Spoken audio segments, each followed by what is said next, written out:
बढ़ते हैं अपनी पहली खबर पर, जिसने सियासत में हलचल मचाई है। वज़ीर आज़म के बयान की बात करते हैं बावडोगर गुलाम मुर्तज़ा से। बावडोगर साहब, अब ये जो बयान उन्होंने दिया है कि मैं ज़्यादा ख़तरनाक हो जाऊंगा अगर मुझे हुकूमत से निकाला, अब इस पर बहुत बहस हो रही है कि ये किसके लिए पैगाम था, अपोजिशन के लिए था, दीगर हलकों के लिए था, लेकिन ज़्यादा ख्याल ये है कि ये सबके लिए ही था। लेकिन सवाल अब बड़ा ये है कि क्या कोई ऐसा ख़तरा है?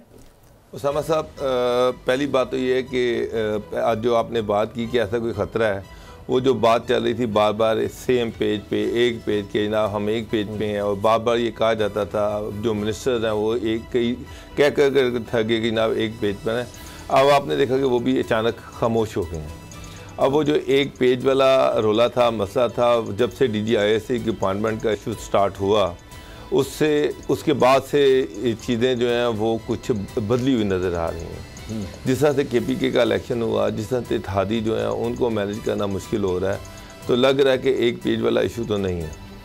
अब जो अपोजिशन थी उन्होंने तो 3 साल में जो जोर लगाना था लगा लिया, और एक चीज़ तो बड़ी क्लियर है कि इमरान खान को हटाना अपोजिशन के बस की बात नहीं है। उनके साथ इत्तेहादी हैं, काफ लीग है, MQM है, GDA है, जब तक वो उनके साथ हैं वो हुकूमत कर रहे हैं। अगर वो 5 साल उनके साथ रहते हैं तो 5 साल वो गवर्नमेंट कर रहे हैं, और इत्तेहादी जो हैं उन पे अपोजिशन का कोई कंट्रोल नहीं है।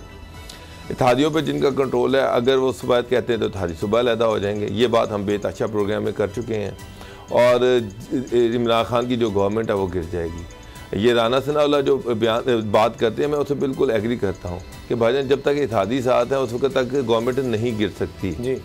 अब इत्तेहादी जो है, माजी में भी ये चीज़ें सामने आई कि इत्तेहादियों पे ना PTI का कंट्रोल है, ना अपोजिशन का कंट्रोल है जी, वो किसी और के कंट्रोल में है। अच्छा। और जिनके कंट्रोल में है वो जब चाहेंगे गवर्नमेंट गिर जाएगी, जब वो चाहेंगे इत्तेहादी पीछे हट जाएंगे, वो गवर्नमेंट गिर जाएगी। सबसे बड़ा जो इशू है जो नज़र आ रहा है इस टाइम, वो ये है कि उसकी रिप्लेसमेंट क्या होनी है।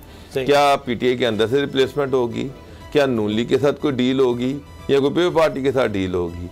अभी तक कोई वाज़े डील की चीज़ जो है वो नज़र नहीं आ रही। हर एक के साथ निगोसिएशन हो रही हैं, बातचीत हो रही है, डील कहीं नज़र नहीं आ रही कि क्या आगे जो भी आगे स्केच बनना है वो अभी तक अभी धुंधला है, क्लियर नहीं है। हो सकता है कि अगले 1.5-2 महीनों में आपको शायद चीज़ें बेहतर नजर आनी शुरू हो जाएं, लेकिन फिलहाल अभी धुंध पड़ी हुई है। अच्छा। जहाँ तक खान साहब की ये बात है, तो मुझे अपोजिशन से तो उनको कोई डर नहीं है, ये मैं आपको लिख के दे रहा हूँ। अच्छा। जिनसे उनको डर है ये उन्हीं को कह रहे हैं कि ठीक है, अगर मुझे निकाला तो फिर मैं गलियों में आ जाऊंगा और एक्सपोज करूंगा।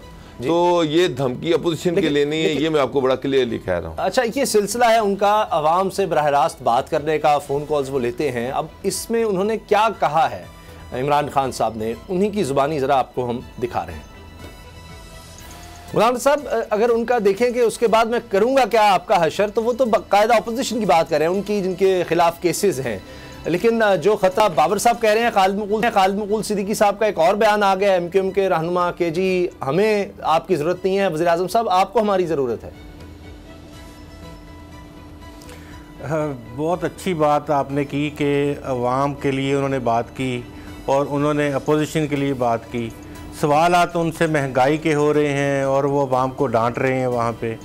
तो जो अगर बात बतौर वज़ीर आज़म अपनी नहीं वो मनवा सके, बतौर वज़ीर आज़म एहतसाब का अमल किस तरह से जारी था और कहाँ कहाँ से एहतसाब नहीं हुआ, किस किस तरह के हथकंडे नहीं इस्तेमाल किए गए, फिर भी कुछ नहीं हो सका, तो फिर तो ये किस लिए ये धमकियाँ, यानी कि बाहर आके तो फिर क्या वो आप ख़ुद उठा लेंगे डंडा सोटा और वो इनके डंडे सोटे मारने शुरू कर देंगे, इनके घरों के अंदर मॉब ले जाएंगे, लोगों को इकट्ठा करके इनके घरों में ले जाएंगे, या किसी और को ये कहा जा रहा है? ये तो बिल्कुल साफ समझ में आ रही है बात कि अच्छा। अपोजिशन का तो उन्होंने 3 सालों में जो करना था कर लिया और वो नहीं कुछ कर सके।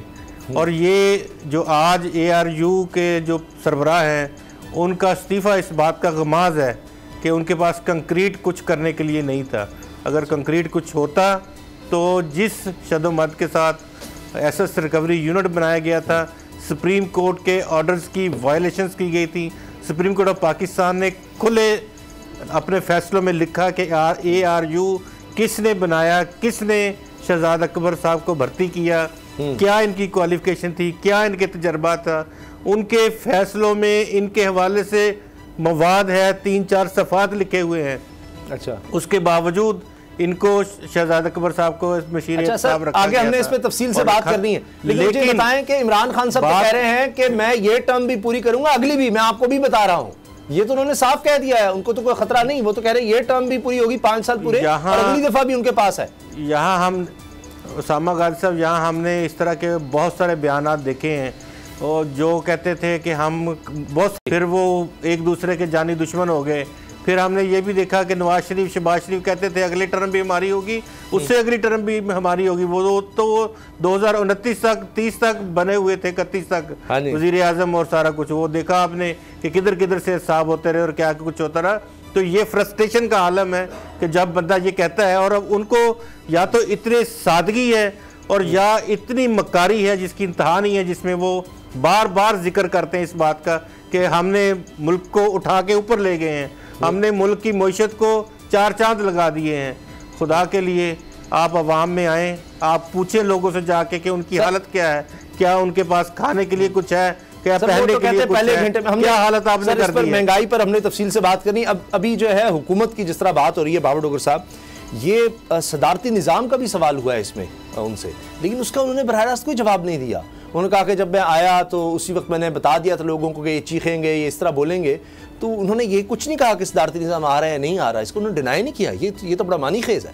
बाबर साहब, उसामा साहब, मुझे एक बात बताएं, सदारती निज़ाम में एक ख़ास सेक्शन है, वहाँ पर जो उनकी आपस में जो चैट थी वहाँ से स्टार्ट हुआ और वो चलते चलते अब यहाँ तक पहुँच गया। मेरा सवाल तो फिर वही है, सदारती इंतखाब, ये जो सदारती निज़ाम है ये उसी वक्त आना है, उसके लिए आपको कॉन्स्टिट्यूशनल चेंजेस रिक्वायर्ड है। सर, ये जवाब क्यों नहीं दिया इमरान खान साहब ने? ये क्यों कहा कि भाई जब मैं आया था मैंने तभी कहा था शोर उठेगा, ये बात करेंगे, वो बात करेंगे?